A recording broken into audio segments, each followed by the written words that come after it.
Holy cow, I thought I'd never get around to talking about this game. So after quite a lot of anticipation and hype, we finally have Super Mario Odyssey upon us. Or we did about a week ago, but better late than never, am I right, guys?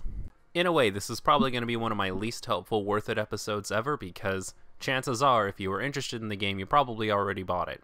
But I would still like to give my thoughts. What can be said about the graphics? The graphics are absolutely amazing. They're probably going to be the best looking graphics on the system, at least until we get Xenoblade Chronicles 2. On top of looking technically good, the environments are really pretty and nice to look at. Art style and layout that makes them different from any of the other worlds. And it's truly impressive when you consider how many worlds there actually are. I'm not going to tell you exactly how many there are because I think that's a bit of a spoiler, but there's more than 10 and less than 20. The most impressive thing about the worlds are the lengths. There's potentially about 2 to 3 hours worth of content in every single world, but you're only forced to play about half an hour or so of the world before you've collected everything you need to move on to the next world. So if you do happen to find a level that you don't like, just get the bare minimum and move on. And if you find a world you really like, you can find yourself lost there for 2 to 4 hours just finding and collecting stuff.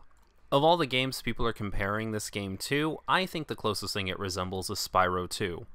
Every world seems to have its own characters, events, and story going on. You'll find unique inhabitants with their own unique styles in every place you go to, and that keeps things feeling fresh. And of course, none of this would mean anything if the gameplay weren't fun, but it is. Trust me, it is. The basic controls are tight and responsive, and there are a lot of neat little tricks you can do to make your gameplay even better. First of all, there are a bunch of different jumping options that Mario has. Like, he has his basic jump, of course, and then you have the triple jump like you had in Super Mario 64, and you also have the somersault jump, which happens when you run in one direction and then quickly tilt the control stick in the opposite direction and push the jump button. But you can also high jump out of a stomp. You can do a long jump by holding the crouch button and pushing Y. Also, do you guys remember when Sega made that funny little post about Sonic the Hedgehog and Mario and how Mario was running with his arms to his side just like Sonic? Well, in addition to that, Mario can also bust out into a roll anytime he wants.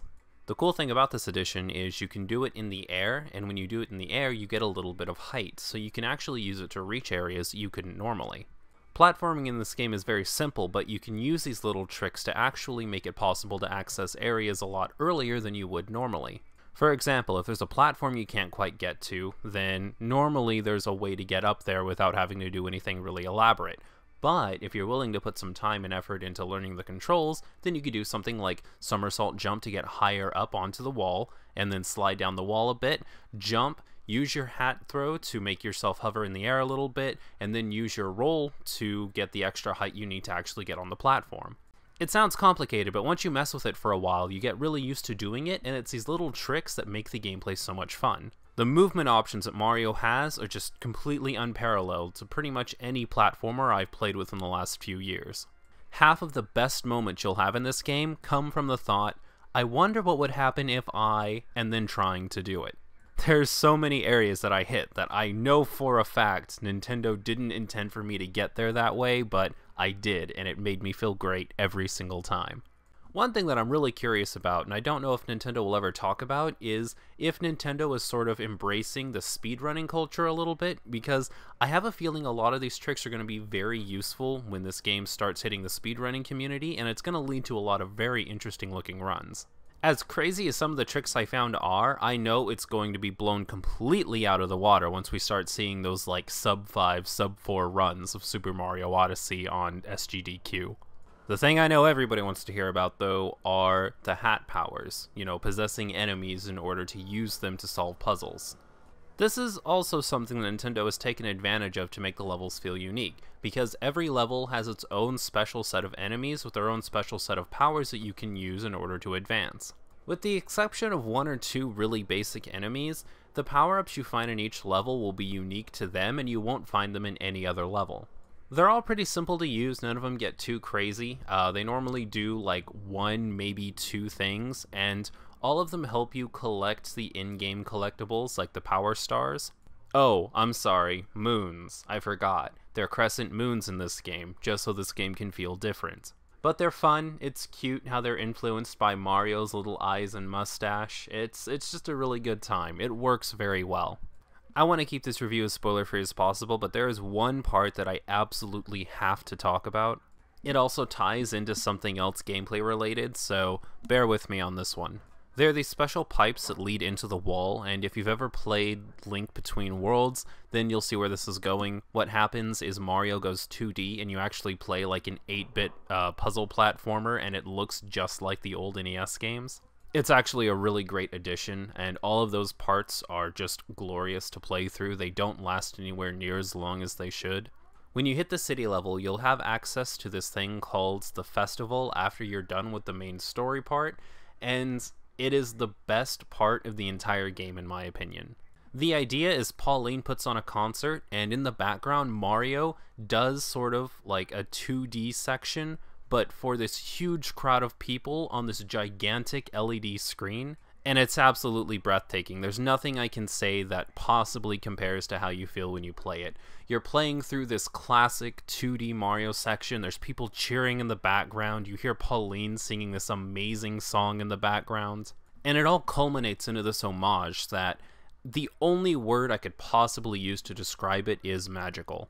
It brought an actual tear to my eye because the energy in the air, the excitement, the environment, just everything is done so perfectly. It's a moment that only Nintendo could possibly have given us. Overall, Mario Odyssey is exactly what the Nintendo Switch needed. It's a fun, solid experience. It never feels too gimmicky. It moves at the perfect pace. It's the perfect length. This is everything that the Nintendo Switch needed and more, and you should definitely look into it. However, of course, as with all things, there are some bads that come with the good.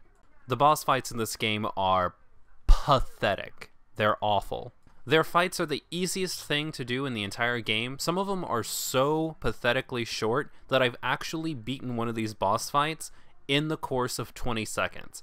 That is not a joke. It is not an exaggeration. You can get through these boss fights anywhere from 20 seconds to like maybe a minute if you really don't try.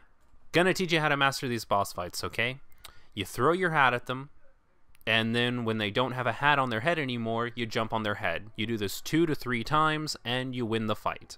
That's not to say that there are absolutely no good boss fights. There are some decent boss fights, especially one that they pull out right at the end. By the way, for the record, if anybody, I don't care who they are, tells you that they called the boss fight that comes near the end of the game, then they're liars, and you know that you never have to trust anything they say ever again. But as cool as the boss fight they pull out is, it still only lasts like a minute and a half, maybe 2 minutes, maybe 3 minutes if you really want to try and get a picture of it. It's disappointing to see an idea that they bring in that is so cool be used in such a lackluster fashion, because after you do that boss fight, you will never see it again. It never even comes into play.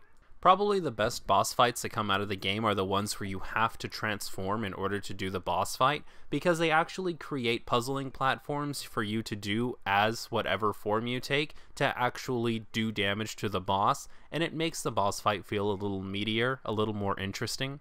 Pretty much if you can deal damage to the boss as regular Mario, you know the boss fight's gonna suck, okay? That is your indication that the boss fight's not gonna be that great. I also just really don't like the Broodals, and that's the rabbit you're looking at now if you didn't know.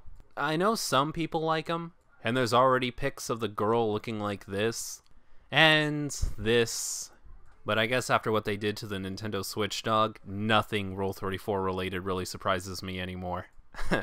Keep it classy, Nintendo fans. The game has some Joy-Con waggle controls. Personally, I don't think this is as much of a problem as everybody says that it is. See, the idea is you can wave your Joy-Con in certain directions to make your hat do certain things. The thing that makes these not so much a problem is they're completely optional. You can get through the entire game without doing them at all. They're just there as options to let you do some slightly fancier things if you want. Like, if you move the Joy-Con up, then you can throw your hat up in the air to hit aerial enemies, but you can just jump and hit aerial enemies. When you're in the air, you can throw your Joy-Con down, and it'll throw your hat down to hit enemies on the ground, but you can just land and hit them if you want to. When you're controlling an enemy, you'll sometimes have something extra you can do by using the Joy-Cons, but really this is all just window dressing. You don't have to do any of them, and that's why I don't think it's that big of an issue. I guess the main problem here is if you do want to get used to using the Joy-Con controls, then you won't really be able to use them in handheld mode. And the reason is very simple. When you're using the Joy-Cons at the Switch docked or at the Switch using your television, then you're holding your Joy-Con perpendicular to the TV, and that's how it sort of registers what your Joy-Con is doing. But when you have it in handheld mode, then it's parallel to the system, and it doesn't really work as well. So if you're in public and you see somebody with a Switch jerking it from side to side or like throwing it up in the air or whatever, they're probably playing Mario Odyssey trying to get the tilt controls to work. When Mario starts running, there's this weird startup lag. He'll spend like maybe half to 3/4 of a second just running in place before he actually moves anywhere. To Nintendo's credit, this might have been in the other Mario games too, but I've just never noticed it before. It's less than a second, so you might say it's not that big of a problem, but if you stop right in front of a ledge and you want to jump over the ledge, then it kind of messes with your jumping a little bit, because when you push forward and you push the jump button, you're expecting him to move forward and jump over the pit. But what actually happens is he stands in place, jumps, and then you start moving, and then you fall into the pit because you don't have any momentum. It's also a problem during some boss fights when you have to dodge an enemy attack, because the boss will be coming at you and you want to time it so that you can move out of the way and hit them with your hat. But what happens is you'll wait for them to come at you, and then you'll start trying to run, but because of the startup lag, you don't actually move out of the way in time, and you get hit, and then you don't get to counterattack. So you have to start moving out of the way about a second before you actually think you need to, and it just messes with your head a little. The abilities, one of the best and most unique things about the game, is also the game's biggest double-edged sword. I love how every area has their own unique enemies and sort of environment, but there are some abilities that I wish could be used in other areas of the game, or maybe made an appearance in more than one area.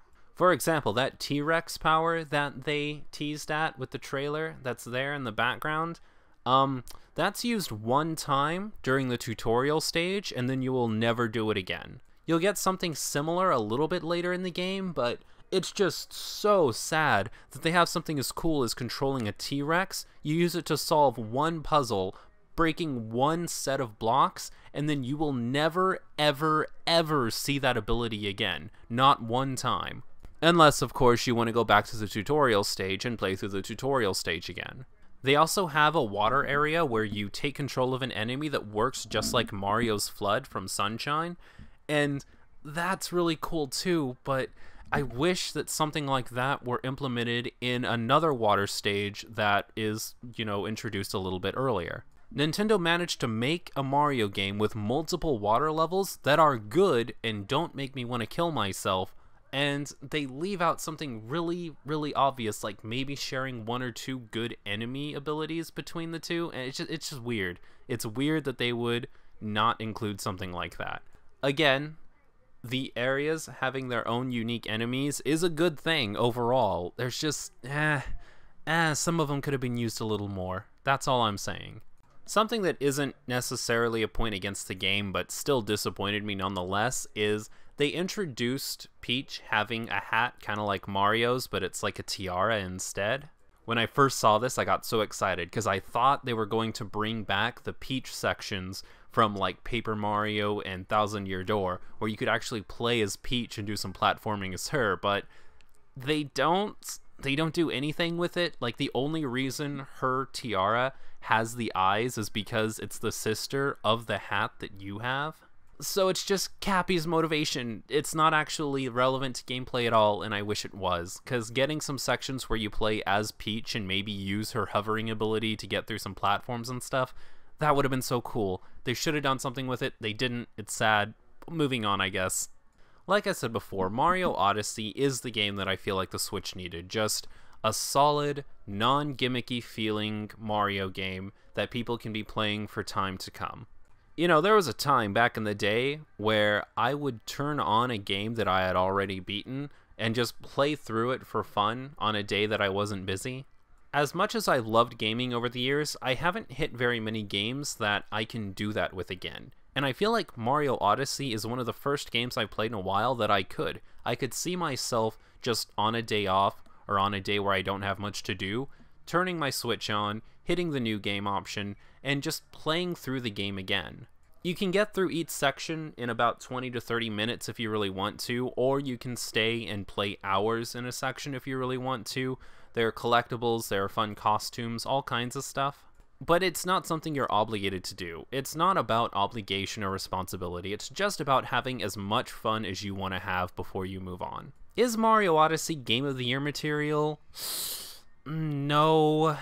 We're quick to forget that this is also the year that we've had Final Fantasy 15, Resident Evil 7 Biohazard, Nier Automata, Persona 5, anyone? These are all games in a series that are taking their series and moving them pretty significantly forward. Even on the Switch alone, we've already had Zelda Breath of the Wild, which was a much bigger leap than this game was as far as series goes, and we're going to be getting Xenoblade Chronicles 2 pretty soon, and that one's also going to be a very huge leap outside of the sort of Xenoblade comfort zone. I'm happy that I have this game. It is a very solid game. It's exactly what the Switch needed, but it's not exactly going to be the revolutionary next step in the Mario series, so I don't think it's necessarily Game of the Year material. Is it the best Mario game ever made? I could see that a little more easily. In my personal opinion, I think I liked Mario Galaxy a little bit more than this game, but this game is definitely second, right to Mario Galaxy. In my opinion, Mario Galaxy had a more interesting setting. I really liked the way that the levels were broken up into their own little planets. I thought that was really cool. The platforming puzzles were a lot meatier and more challenging than this game. Mario Odyssey is a fairly easy game. Like, it'll take you a second to figure some stuff out, but it's not actually difficult to do. And of course, the boss fights were a lot better in Mario Galaxy. Still not that challenging, but a lot cooler to look at in my opinion. And of course, probably most importantly, Rosalina is the cutest girl in the Mario universe. I'm sorry guys, but it's just the truth. I'm sorry to anybody out there who loves Mario Odyssey and thinks that Pauline is going to be the next Mario waifu, but her fish-looking face isn't coming anywhere near Rosalina in terms of how cute she is. If Mario Girls were Fire Emblem Warriors graphics, then Pauline would be the 3DS version. I think this has gone on long enough. Let's get to the end. If you're someone who's been gaming for a while and you're looking for that next great Mario fix, then I highly recommend this game at its full $60 price. The game is fantastic. I regret absolutely nothing, and I'll be playing this game for weeks to months to come. If you're someone who's new to gaming and you've never really picked up a Mario game before, or if you've played Mario games in the past and you just don't know if you're going to get into this one, I still recommend this game for $60. I think this is a great game for the Switch. I think it's the #1 game that everybody should have right next to Breath of the Wild. Even if you hate Mario or if you've never played a Mario game before, I think this game really does have the power to change your mind. If you're someone who's looking for a challenge, someone who's really looking for their gaming abilities to be tested and pushed, or if you're looking for that next huge Mario innovation, I recommend this game for about $50. You're not gonna find that heavy amount of gameplay challenge you might have found in some past Mario games.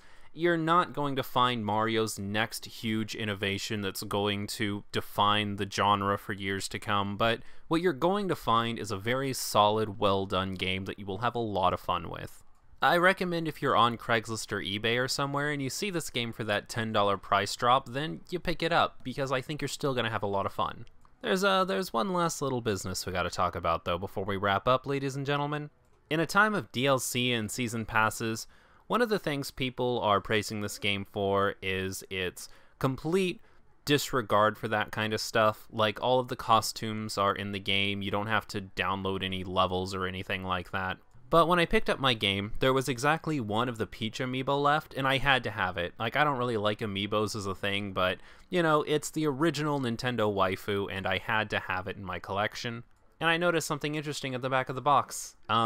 Turns out you actually need the Peach amiibo to unlock one of the special costumes that isn't in the game. So, rather than having $5 DLC in the shops, you just have to get your hands on a $13 amiibo if you want to get some of the special costumes. You were so close, Nintendo. You were right there to doing it right. Right there.